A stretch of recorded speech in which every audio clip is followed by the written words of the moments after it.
So, what if every single child in America started their life with an investment account, one that was actually funded by the government? Well, that is the huge idea behind a brand new initiative called Trump Accounts. Today, we're going to break down exactly what it is, how it's supposed to work, and, what it's trying to accomplish. The Treasury Secretary is really not holding back here, calling this, and I quote, the biggest merger in history. The vision they're painting is one that connects the financial future of everyday people, Main Street, directly to the big engine of Wall Street. It suggests a really fundamental shift in how Americans might build wealth. So this all ties back to a concept they're calling an ownership economy. Now, this isn't a totally new idea, right? It's a vision of an economy where more and more citizens get their wealth, not just from a paycheck, but from actually owning assets. Things like stocks that grow in value over time. So, what problem is this whole thing trying to solve? Well, according to the Treasury, a huge motivator is this number right here, 38%. That's the percentage of American adults who currently don't own any stocks at all. That means they are completely on the sidelines of any market growth. This program is designed to change that, big time. The stated goal is, well, it's simple, but it's also incredibly sweeping, to turn every American into a shareholder. The idea is to build a system where the country's economic growth could directly translate into personal wealth for a much, much wider group of people, not just the folks who are already investing. Okay, so that's the grand vision, the big picture, but what exactly are these Trump accounts when you get down to it?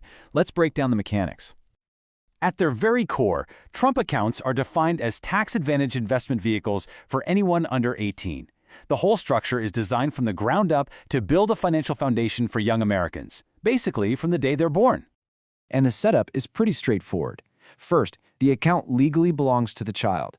The parents or guardians just act as custodians until the kid turns 18. Now, this is critical. No family contributions are required to get one started, and the money is automatically put into broad market index funds to keep it simple. All right, so if you don't need to put your own money in to get started, you're probably asking, where does the money come from? Well, a program is designed with 4 different streams to get these accounts funded. The whole funding model is set up like a public-private partnership. It all kicks off with that seed contribution from the federal government. But on top of that, private donations are a big part of it from family, friends, even employers.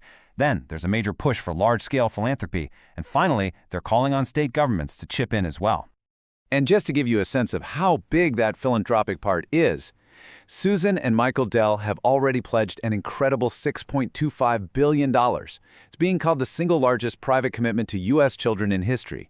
And that money is meant to provide an extra $250 for 25 million kids right off the bat. And to build on that momentum, the Treasury is launching what it's calling the 50-State Challenge.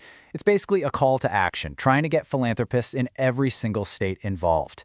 And investor Ray Dalio was announced as the first one to join, pledging around $75 million for kids in Connecticut. So, how does a pretty small initial investment turn into a really significant nest egg?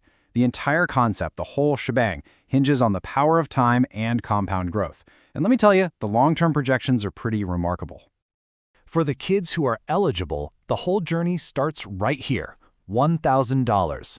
That is the initial seed money coming from the Treasury, and it's set to be invested right away into a market index fund.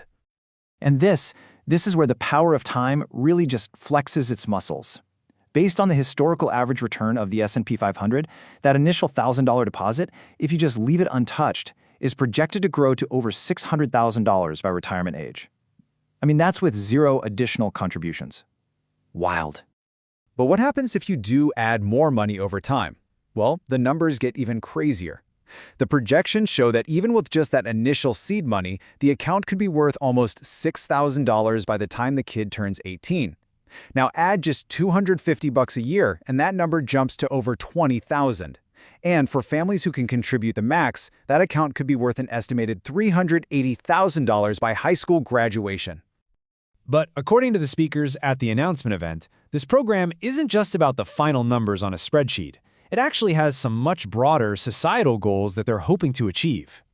Yeah, the stated goals go way beyond just money. The administration is hoping this will work as a real-world financial literacy tool, teaching a whole generation about market investing and compound growth from a really young age.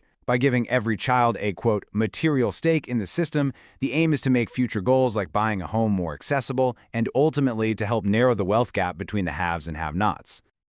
Okay, so for all the families out there who might be interested in this, how does it actually work? Let's walk through the practical steps for getting enrolled, just as they were laid out. The whole process is designed to be built right into the tax system we already use. So, first, parents enroll their child by making an election when they file their taxes. Second, a designated financial institution gets the funds and activates the account. And from there, families can just watch it grow and decide if they want to contribute more or not.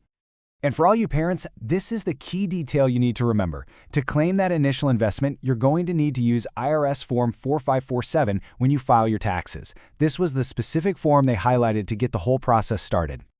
So who actually gets that initial $1,000? This is really important. The government seed money is targeted specifically for children born between January 1st, 2025 and December 31st, 2028. Now, it's worth noting that parents can apparently open an account for any child under 18, but only the kids born in that specific 4-year window will get the federal seed money. And this really brings everything full circle, back to that core idea of creating an ownership economy. So we'll leave you with this to think about. What could it really mean for the financial future, and maybe even the financial mindset of an entire generation, if every single child started life with a direct stake in the market?